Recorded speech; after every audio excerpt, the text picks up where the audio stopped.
आज का हमारा विषय है, अगर किसी जातक को अपने जीवन में हेल्थ के रिगार्डिंग कोई इशू आ रहा है।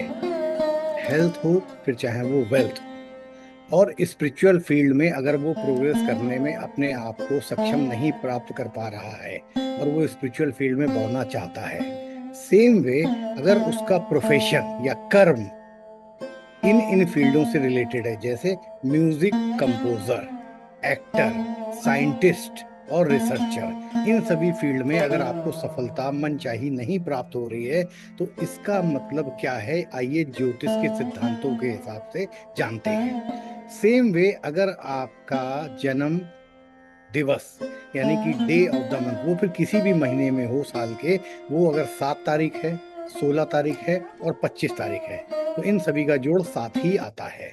तो यानी 7 जोड़ आने पर केतु महाराज जो हैं ग्रह के रूप में आपके गवर्निंग प्लैनेट बनते हैं। यानी केतु की ऊर्जा अगर आपके जीवन में सकारात्मक नहीं है, तो इन सब फील्ड्स में आपको प्रॉब्लम आएगी।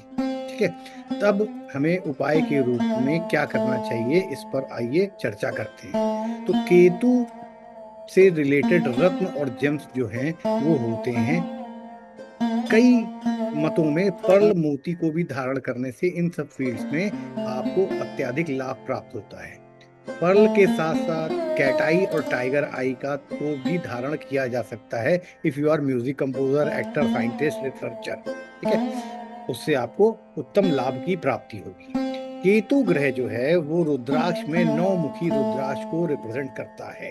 अगर केतु से आप कोई भी सकारात्मक कार्य अपने जीवन में करना चाहते हैं, तो आप 9 मुखी रुद्राक्ष भी धारण कर सकते हैं। आशा करता हूं ये आपको उपयुक्त जानकारी उपयोगी साबित होगी और आप अपने जीवन की दशा और दिशा इस जानकारी के बाद बदलने का प्रयास करेंगे।